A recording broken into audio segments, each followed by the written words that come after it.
சுத்திட்டு இருக்கேன். சரி, இங்க நிறைய ஒரு கூட்டம் இருக்கு, இவங்களுக்காவது தெரியுமான்னு சொல்லி நம்ம கேட்கலாம். நான் பையூர்ல இருந்து பொய்யூருக்கு வந்தேன். பொய்யூர்ல இருந்து மெய்யூருக்கு நான் போகணும். உங்களுக்கு வழி தெரிஞ்சா எனக்கு சொல்ல முடியுமா? உங்களுக்கு தெரியுமா? உங்ககிட்ட தான் கேட்கிறேன். யாருக்காவது தெரியுமா? உங்களுக்கு தெரியாதா? ஒருத்தருக்குமே தெரியாத. தம்பி, உங்களுக்கு தெரியுமா? டேய், நான் மறுபடியும் சொல்றேன்டா, நான் பையூர்ல இருந்து பொய்யூருக்கு வந்துட்டேன்டா. ஆனா பொய்யூர்ல இருந்து மெய்யூருக்கு போகணும். மெய்யூருக்கு போகணும், தையூருக்கு இல்ல, மெய்யூருக்கு போகணும். வழி தெரியுமா? தையூர்னா வழி தெரியும் சொல்றீங்க, மெய்யூருக்கு போகணும்டா, வழி தெரியுமா? உங்களுக்கு தெரியுமா? பெரியவங்களுக்காவது தெரியுமான்னு கேட்போம். உங்களுக்கு தெரியுமா? உங்களுக்கும் தெரியாதா? ஐயோ, நான் யார்கிட்ட கேட்டு வழி தெரிஞ்சு நான் எப்படி போய் சேர போறேனே எனக்கு தெரியலையே.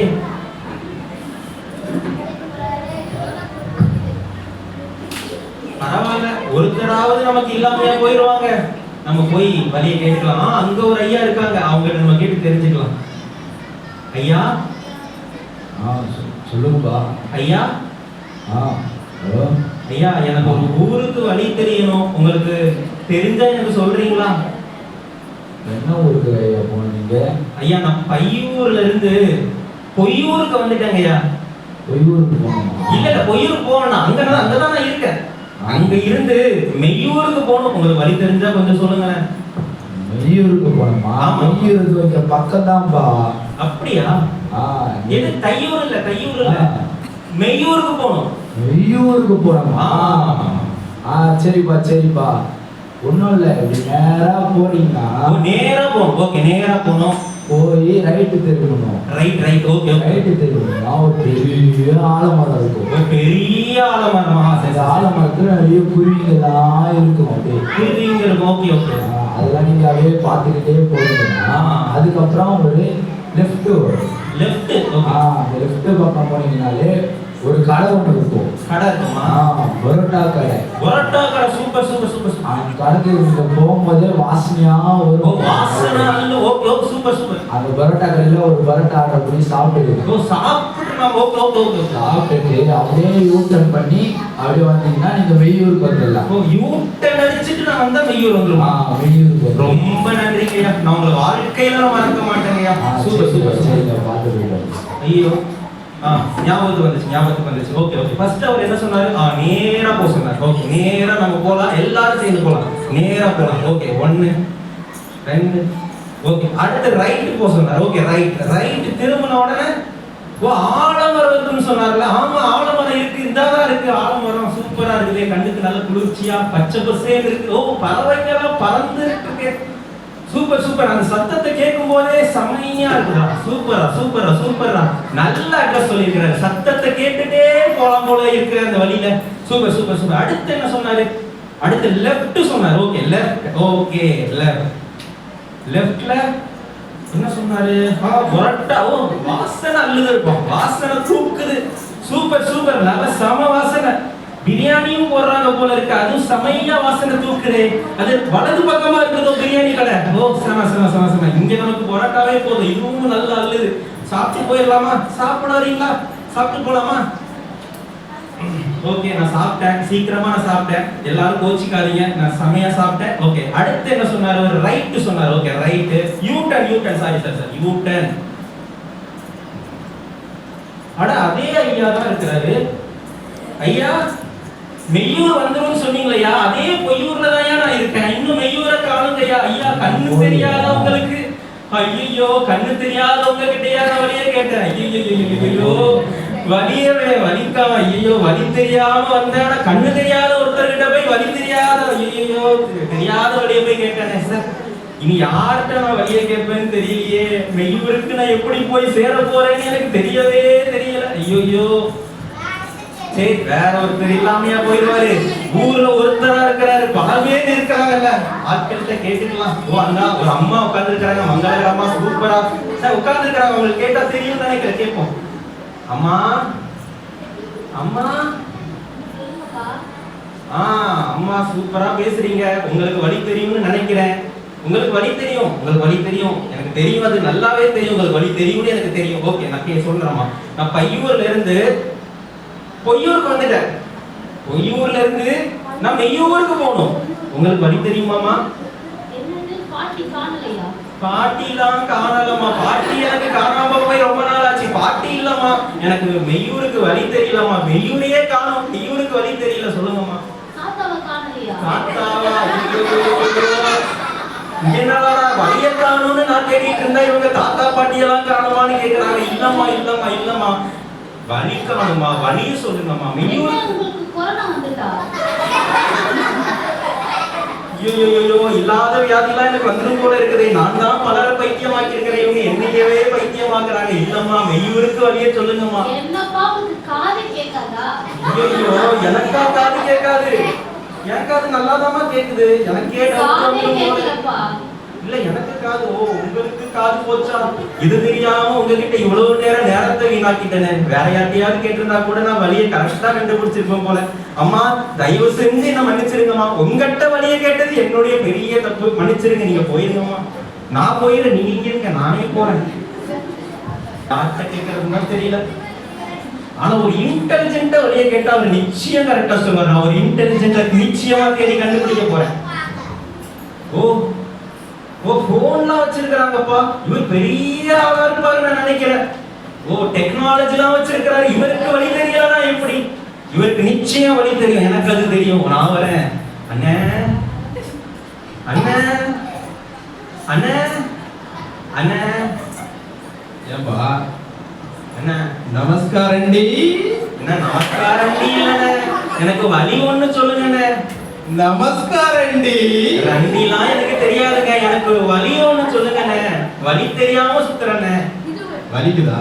வலிக்கலாம் இல்லண்ணே, எனக்கு உண்மையாவே வலிக்குதுண்ணே. என் நெஞ்சே வலிச்சிரும் போல இருக்குது. அண்ணா எனக்கு ஒரு வலியை மட்டும் சொன்னீங்கண்ணே, என் வலியெல்லாம் பறந்துடுண்ணே. வலியா? வலி வலிண்ணே. ஓ சரியா சொல்லியா? எங்க போனோம் இருக்கு? நான் பையூர்ல இருந்து. என்னது பையூர்? பையா? நான் பையலாம் இல்லன்னா, நான் பை ஊர சொன்னா உங்க பைய சொல்லலண்ணா. அப்படியா? பார்த்தா ஒரு மாதிரி. சரி வா சொல்லு, என்ன வேணும்? முதல் பார்த்தானா ஒரு மாதிரியா இருக்குன்னு சொல்றீங்க. சரிப்பா சொல்லு. நான் பையூர்ல இருந்து பொய்யூருக்கு வந்துட்டேனா. பொய்யூர்ல இருந்து நான் மெய்யூருக்கு போனா நீங்க தயவு செஞ்சு எனக்கு சொல்லுங்க. பொறுமையா சொல்றேன். பையன் பொய்ய கையின்னு சொல்றேன். என்ன வேணும் எனக்கு? எனக்கு ஒரு வழி வேணும். மெய்யூருக்கு வழி வேணும். ஓ மெய்யூர் போணுமா? அவ்வளவுதான் மேட்டர். அவ்வளவுதான் மேட்டர். அப்படி வா, அப்படி வா, இங்க வா. சரி நான் வந்துட்டேன். சரி நீ யாராட்ட கேட்டேன்னு அந்த வழி? நான் ஒருத்தரட்டையா, 2 பேரட்டையா, 3 பேரட்டையா, 4 பேரட்டையா, பல பேர்கிட்ட கேட்டேன்னா. ஒரு ஊருக்கிட்டயே கேட்ட வழி தெரியலன்னு சொல்லிட்டாங்க. நான் சின்னவங்கல இருந்து பெரியவங்க வரைக்கும் கேட்ட ஒருத்தருக்கு வழி தெரியல. அப்படி வா. அதான்டா மனுஷன்ட்ட கேட்டா தெரியாது, ஒருத்தருக்கும் தெரியாது. நான் எவனையும் நம்ப மாட்டேன். மனுஷன்ட்ட வழி கேட்கவே கூடாது. மொபைல் தான் கேட்கணும். கூகுள்ல கேளு, எல்லாமே கிடைக்கும். கூகுள் மேப்ல கேட்டா போதும். உனக்கு எந்த ஊர் போகணும்? எனக்கு மெய்யூருக்கு போகணும். மெய்யூர் தானே? வா இங்க பாரு, இதுதான் கூகுள் மேப். சரியா? Okay okay. எந்த ஊரு? மெய்யூர். மெய்யூர். ஆமா. மே மே யூ யூ. சொல்லு. மே யூ.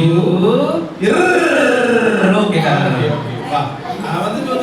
வந்துட்டு சூப்பர். நான் தூரத்துல பார்க்கும்போதே நினைச்சேன் உங்களாலதான் எனக்கு சரியான வழியை கண்டுபிடிக்க முடியும். Okay okay. உங்க பின்னாடியே நான் வரணும். தயவு செஞ்சு கூட்டு போயிருங்க. உங்களதான் நம்பி இருக்கேன். வா வா வா வா. வந்துட்டேன். வந்துரு வந்துரு வந்துட்டேன். ஓ வேறதான் கூட்டு போறாரு. நிச்சயம் போயிடுறேன். வா வா.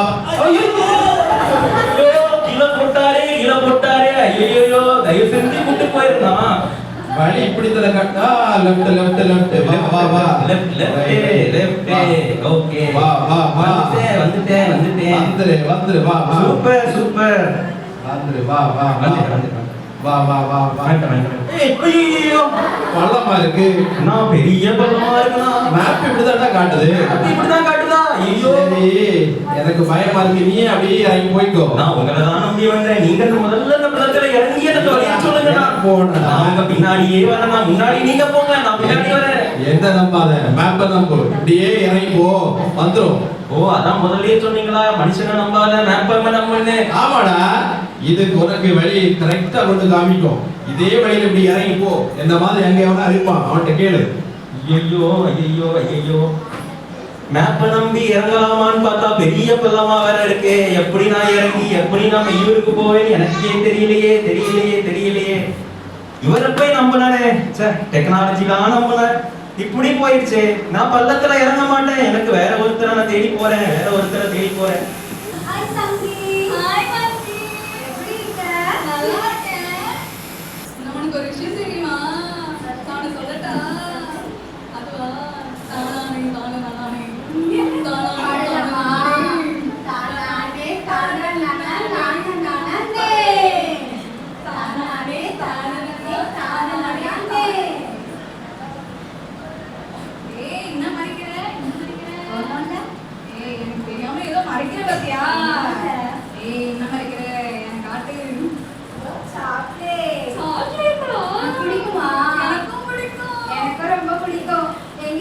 தானானே குப்பை தொட்டில இருந்துச்சு.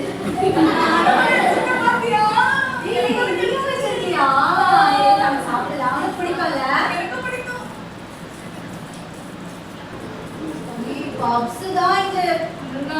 பப்ஸ் தான் எனக்கு பிடிக்கும். பப்ஸ் தான். சரிவா, நம்ம ஆர்டர் பண்ணலாமா? பப்ஸ் வாங்கி சாப்பிடலாமா?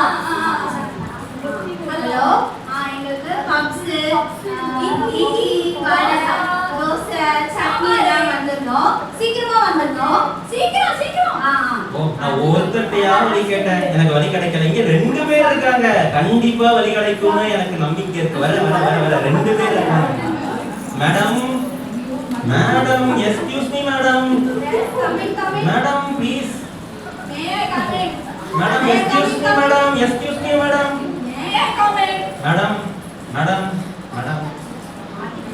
மேடம் எனக்கு ஒரு வழி தெரியணும் மேடம். ஒரு பையூர்ல இருந்து நம்ம ஆர்டர் பண்ணோம்ல, அந்த பப்ஸ் வந்துருக்கு போல. நான் பப்ஸ் கொடுக்க நான் வரல மேடம், நான் வழி கேட்டு வந்தேன் மேடம். லட்டு வேணுமா? இல்ல மேடம், லட்டுலாம் இல்ல மேடம், எனக்கு ஒரு வழியை சொல்லுங்க மேடம். லட்டு வேணுமா? உனக்கு ஒண்ணு தெரியுமா? நான் ஒரு ரூபாய்க்கு 10 லட்டு வாங்கினேன். 8 லட்டு சாப்பிட்டேன். மீதி லட்டு தான் இருக்கு. உனக்கு வேணுமா? எனக்கு லட்டுலாம் வேண்டாம் மேடம், எனக்கு ஒரு வழியை மட்டும் சொல்லி கொடுங்க மேடம். நான் போயிட்டே இருக்கிறேன் மேடம். ப்ளீஸ் மேடம், எனக்கு ஒரு வழியை சொல்லுங்க மேடம். மேடம் அவ்வளவுதானா? வழியெல்லாம் சொல்ல மாட்டீங்களா? சொச்சோ, என்ன எத்தனை பேர் சேர்ந்து பைத்தியக்காரங்களா மாத்திட்டாங்களே. சரி, ஒரு பைத்தியத்துக்கிட்டலாம் வழியை கேட்டுக்கிறேன்னு நினைக்கும் போது என்னையே அடிச்சுக்குவாங்க போல இருக்கு. வேற யாருதான் எனக்கு வழியை சொல்லுவான்னு எனக்கு தெரியலையே. ஹாய் குட்டீஸ், எல்லாம் நல்லா இருக்கீங்களா? நம்ம இன்னைக்கு எத்தனாவது நாள் டிவிஎஸ்க்கு வந்திருக்கோம்? நீங்க எல்லாம் ரொம்ப சுறுசுறுப்பா இருக்கீங்கல்ல. 5வது நாள் டிவிஎஸ்க்கு வந்திருக்கோம்ல. நம்ம கேம் விளையாடலாமா? ஹalleluya! ஆமென்! சூப்பர்ப்பா. நம்ம விவிஎஸோட நோக்கம் என்னப்பா? அக்காவுக்கு ஒரு காது, சத்தமா விவிஎஸோட நோக்கம் என்ன? சூப்பர். இயேசுவை விசுவாசிக்கணும்ல. இயேசுவை விசுவாசிச்சா நமக்கு என்ன கிடைக்கும்? ஓ, ரட்சிப்பு கிடைக்குமா? சூப்பர்ப்பா. இயேசுவை விசுவாசிச்சா நமக்கு என்ன கிடைக்கும்? யாருக்காவது அந்த வசனம் தெரியுமா? நம்ம முதல் நாள் படிச்சோம்ல, அந்த வசனம் யார் வந்து சொல்றீங்க?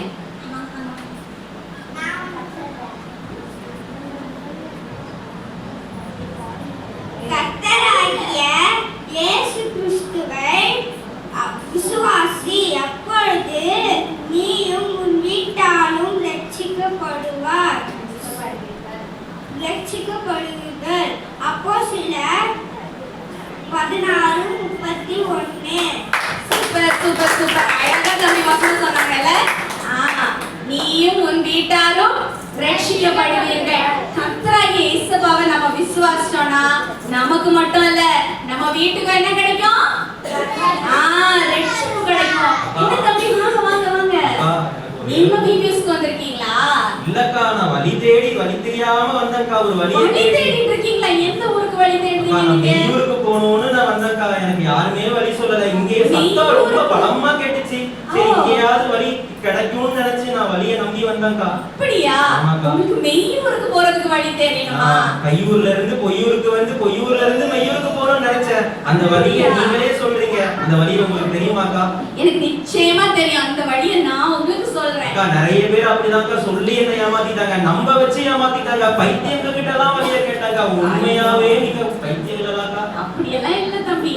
நாங்க இங்க VBS நடத்திட்டு இருக்கோம். நாங்க எல்லாம் எதை பத்தி படிச்சிட்டு இருக்கோம்? VBS நோக்கம் என்ன? இன்னும் ஒரே ஒரு டவுட், உங்களுக்கு காது கேட்கும் தானக்கா? நல்ல காது கேக்குதே. கண்ணு தெரியுமாக்கா? நல்லா தெரியுமே. அக்காக்கு கண்ணு தெரியும் தானே? அக்கா, ஒரு அண்ணன் கண்ணாடியே போடாம கடைசியில கண்ணாடி போட்டு கண்ணு தெரியலன்னு கன்ஃபார்ம் பண்ணிட்டாங்க. நீங்க இப்பவுமே கண்ணாடி போட்டிருக்கீங்க. அதான் ஒரு டவுட். எனக்கு கண்ணு நல்லா தெரியும், காது நல்லா கேட்கும். தெரியுமாக்கா? அந்த மெய்யூருக்கு போறதுக்கான வழி என்ன அப்படின்றத தெரிஞ்சுக்கதான் எங்க பிள்ளைங்க எல்லாரும் வந்திருக்காங்க. நீங்களும் உட்காருங்க, நான் மெய்யூருக்கு போறதுக்கான வழியை சொல்றேன். நம்ம எல்லாரும் சேர்ந்து மெய்யூருக்கு போலாம். அப்படிதானே? நானும் இங்க உட்கார்ந்து அந்த வழியை கண்டுபிடிச்சிருக்கேன். அன்பான செல்ல குட்டி பிள்ளைகளே, அருமையான அக்காமார்களே, அண்ணன்மார்களே, அப்பாமார்களே, அம்மாமார்களே, தாத்தாமார்களே, எல்லாரையும் இந்த நாளின் VBSக்கு நாங்கள் உங்களை அன்போடு கூட வரவேற்கிறோம். நீங்க எல்லாரும் எங்களோடு கூட இந்த ஒரு நாள் VBSல பங்கு பெற்றிருக்கிறீர்கள். நான் ஆண்டவராகிய இயேசு கிறிஸ்துவுக்கு அதிகமாய் நன்றி சொல்லுகிறேன். உங்க பிள்ளைகளுடைய ப்ரோக்ராம்ஸ் எல்லாம் பார்த்துருக்கீங்க. இன்னைக்கு ஒரு அண்ணா வந்தாங்க. அவங்க பையூர் அப்படின்னு சொல்ற பையூர்ல இருந்து எங்க வந்திருக்கேன்னு சொன்னாங்க? பொய்யூருக்கு வந்திருக்கிறேன்.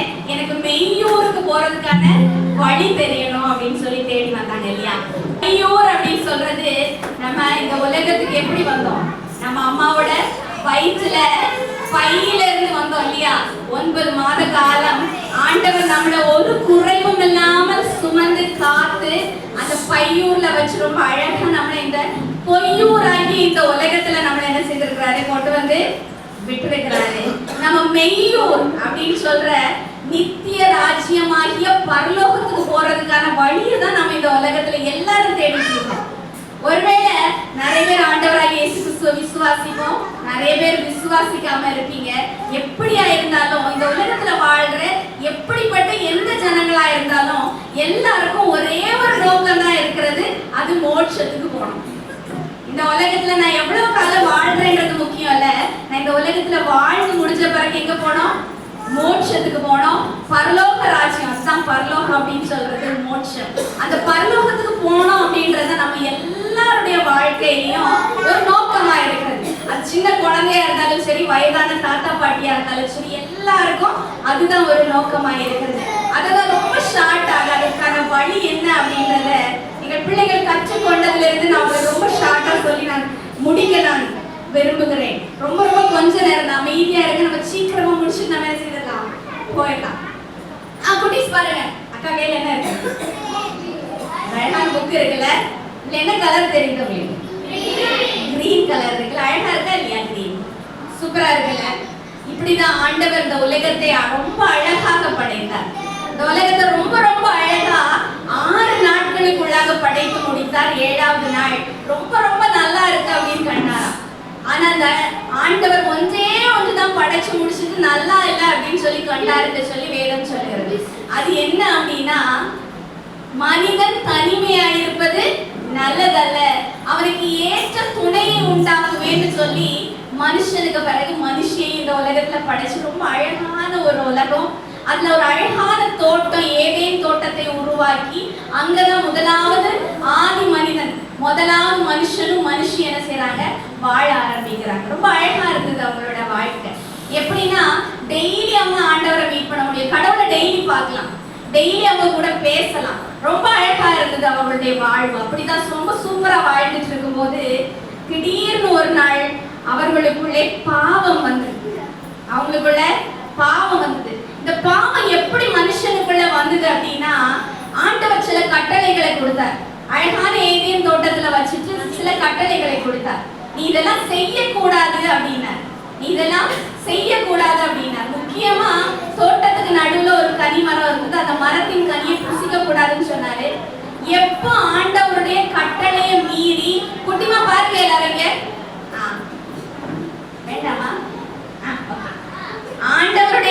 கட்டளையை மீறி அந்த மரத்தின் கனியை எடுத்து புசிச்சாங்களோ பாவம் அவங்களுக்குள்ள வந்துச்சு. முதலாவது பாவம் கீழ்ப்படியாமையின் பாவம். ஆண்டவர் சொன்னதுக்கு என்ன செய்யல? கீழ்ப்படியல. அன்பான என் செல்ல குழந்தைகள், நீங்களும் நிறைய நேரம் செய்யற பெரிய பாவம் என்ன? என்ன பாவம்? கீழ்ப்படியாமை பாவம் தான். சின்ன பிள்ளைகளுக்கு வந்து வேற பெரிய பாவம் எல்லாம் கிடையாது. கீழ்ப்படியாமையின் பாவம் அது மிகப்பெரிய பாவமாக ஆண்டவருடைய கண்ணில் பட்டது. அடுத்த நாள் காலையில அவர் தோட்டத்துல உலாவ வரும்போது அவங்களுக்கும் மனுஷனுக்கும் இருந்த உறவே கட்டாயி போச்சு. கீழ்ப்படியாமையின் பாவம், இந்த ஒரே ஒரு சின்ன பாவம் ஆண்டவருக்கும் மனுஷனுக்கு இருந்த உறவே துண்டிடுச்சு. அதுக்கப்புறம் கடவுளை மனுஷனால என்ன செய்ய முடியல? பார்க்க, நேரடியாக பார்த்து பேசி இருக்க முடியவே இல்லை. உலகத்திலே பாவம் பெருகி கொண்டே இருந்தது. மனுஷங்க எவ்வளவு பெருகி பெருகி பழுகி பெருகினாங்களோ அதே போல இன்னைக்கு வரைக்கும் நமக்கு பாவம் பெருகி பழுகி பெருகிக்கிட்டே இருக்கு. இந்த உலகத்துல ஒரு மனுஷன் கூட சொல்ல முடியாது நான் பாவமே இல்லாம பரிசுத்தமா இந்த உலகத்துல வாழ்கிறேன்னு யாருமே சொல்ல முடியாது. சின்ன சின்ன தப்பு தானே, இதெல்லாம் ஒரு பெரிய பாவமான்னு நம்ம நினைப்போம். அதுதான் நான் முதலே சொன்னேன், கீழ்ப்படியாம இருக்கிறது. செய்யாதன்னு சொல்லும் போது செய்யாம செய்யறது அது ஒரு கீழ்ப்படியாம, ஒரு சின்ன தப்பு தான். இதெல்லாம் நம்ம பார்வையில தப்பாவே தோணாது. ஆனா ஆண்டவருடைய பார்வையில மிகப்பெரிய பாவம். கோபப்படுறது, பொறாமைப்படுகிறது, மற்றவர்களை குறை சொல்லி பேசுகிறது, நம்ம நாவை அடக்கி காத்து கொள்ளாம இருக்கிறதுன்னு சொல்லி நிறைய பாவங்கள் தினம் தினம் இந்த உலகத்துல நம்ம என்ன செஞ்சுட்டு இருக்கோம்? செய்து கொண்டே இருக்கிறோம். நம்ம பாவம் செய்ய செய்ய ஆண்டவரை விட்டு தூரமா போய்கொண்டே இருக்கிறோம்.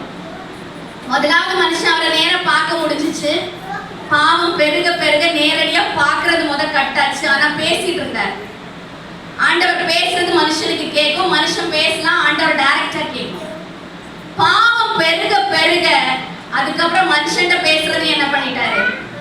துண்டிச்சிட்டார். அதுக்கப்புறம் மனுஷன்கிட்ட கூட பேசுறது. அதுக்கு பிறகு தீர்க்கதரிசிகள், போதகர்கள், அவங்க கிட்ட மாத்திரம் பேசிட்டு இருந்தார். கொஞ்ச காலம் ஆண்டவருக்கும் மனுஷனுக்கு எந்த தொடர்புமே இல்லாம இருந்திருக்கு. வேதம் அப்படி சொல்லுகிறது. இன்னைக்கு இந்த உலகத்துல பாத்தீங்கன்னா பாவம் பெருகி பெருகி பெருகி ஆண்டவருடைய கோபமே நம்ம மேல வந்துடுச்சு இல்லையா? கொரோனான்னு சொல்ற மிகப்பெரிய ஒரு கொடூரமான வியாதி எத்தனையோ ஜனங்களை அள்ளி கொண்டு குவிச்சிருச்சு. குட்டீஸ் எவ்வளவு பேரை கொஞ்சம் குவித்து விட்டது. அங்க நிலநடுக்கம்னு சொல்றாங்க, யுத்தத்தின் செய்திகள். கொஞ்ச நாட்களுக்கு முன்னதாக நம்ம இந்திய தேசத்திலே யுத்தம் நடக்கிற மாதிரியான சூழ்நிலைகள் உருவாச்சு. இப்படி கடைசி காலங்களுக்குள்ளே நம்ம தள்ளப்பட்டு கொண்டு போய்கொண்டே இருக்கிறோம். காரணம் என்னன்னா ஆண்டவருக்கும் மனுஷனுக்கும் இருக்கிற உறவு ரொம்ப ரொம்ப ரொம்ப பெருசா இருக்கு. பக்கத்துல எல்லாம் இல்ல, நம்ம கூடுற தூரத்துல எல்லாம் அவர் இல்லை. ஏன்னா நமக்கும் அவருக்கும் பாவம் ஒரு மிகப்பெரிய ஒரு வால் மாதிரி எழுப்பி நிற்குது.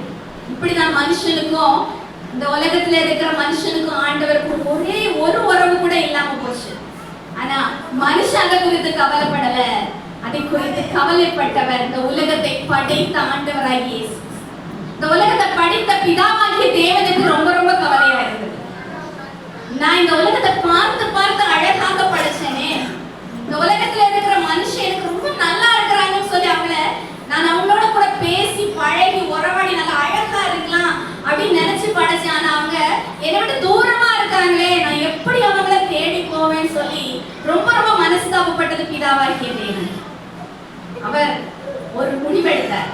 இந்த மனுஷர்களை நான் எப்படியாகிலும் மீட்டுக் கொள்ளணும். இந்த பாவத்தின் பிடியில இருந்து நரகத்தை நோக்கி ஓடிக்கொண்டிருக்கிற இந்த ஜனங்களை எப்படியாகிலும் மீட்டுக் கொள்ள வேண்டும் என்று சொல்லி இந்த உலகத்துக்கு ஆண்டவராகிய இயேசு கிறிஸ்துவை தன் சொந்த குமாரனை இந்த உலகத்துக்கு அனுப்பினார். இந்த உலகத்துக்கு அவர் வந்து வாழ்ந்த காலம் வெறும் 33 ஆண்டு காலம். இந்த உலகத்துல அவர் வாழ்ந்த ஒவ்வொரு காலமும் மனுஷர்களுக்கு நல்லதையே செஞ்சாராம். வேதத்திலே சொல்லப்பட்டிருக்கிறது அவர் பாவம் செய்யவில்லை என்று சொல்லி. அவருடைய வார்த்தையில வஞ்சனையே இல்லையா. அவர் யாரையாவது பார்த்து ஒரு வார்த்தை பேசினார்னா அது அவங்களை ஆசீர்வதிக்கிறதா இருக்கும், அவங்களுக்கு சந்தோஷத்தை கொடுக்கிறதா இருக்கும், இல்ல அவங்களுடைய வாழ்வை மாற்றுகிற வார்த்தைகளா இருக்கும். குட்டீஸ் பாருங்க, இந்த ரெட் கலர் எதை குறித்து சொல்லுங்க பாருங்க.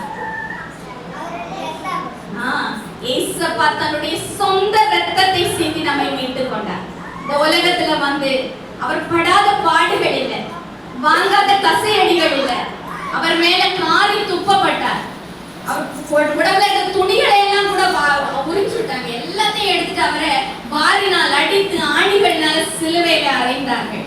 தன் சொந்த ரத்தத்தை கொடுத்து இந்த உலகத்துல இருக்கிற எல்லா ஜனங்களும் அவரை ஏற்றுக்கொண்டவர்கள் ஏற்றுக்கொள்ளாதவர்கள், அவரை தெரிஞ்சவங்க தெரியாதவங்கன்னு இந்த உலகத்துல இருக்கிற அத்தனை ஜனங்களுக்காக தன் கடைசி சொட்டு ரத்தம் வரைக்கும் சிந்தி நம்ம என்ன செஞ்சிருக்காரு, மீட்டு கொண்டிருக்கிறார். அதனாலதான் இன்னைக்கெல்லாம் நமக்கெல்லாம் ஒரு சின்ன ஒரு ஹோப் இருக்கிறது.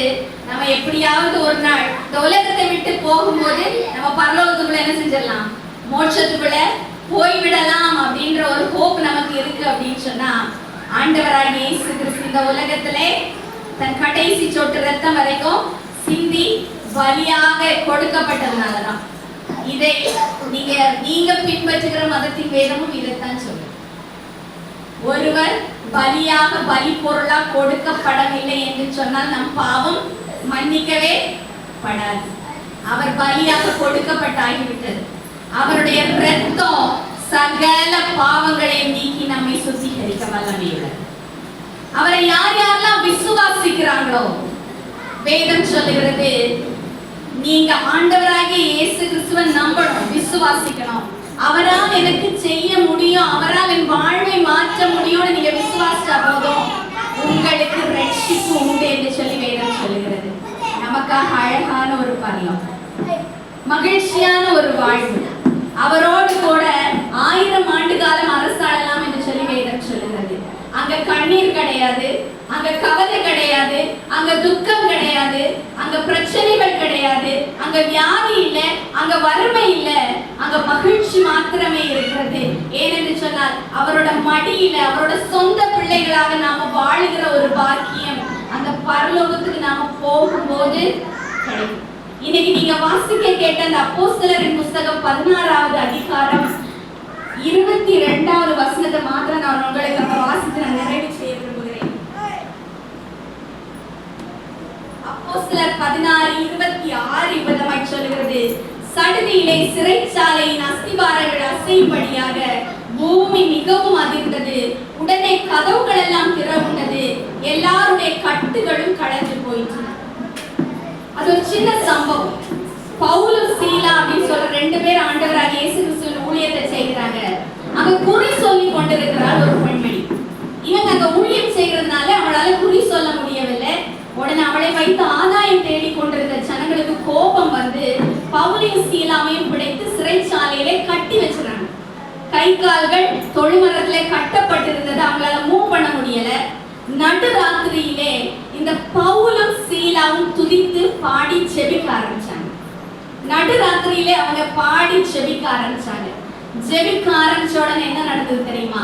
அந்த சிறைச்சாலையின் அஸ்திவாரங்கள் எல்லாம் அசைந்தது, அந்த சிறைச்சாலையின் கதவுகள் எல்லாம் திறந்தது, அவர்களை கட்டி இருந்த கட்டுகள் எல்லாம் களைஞ்சு போயிடுச்சு. சிறைச்சாலைக்காரன் பயந்தே போயிட்டான், வெளியே போயிட்டார்களோ என்று சொல்லி அவன் ஓடி வருகிறான்.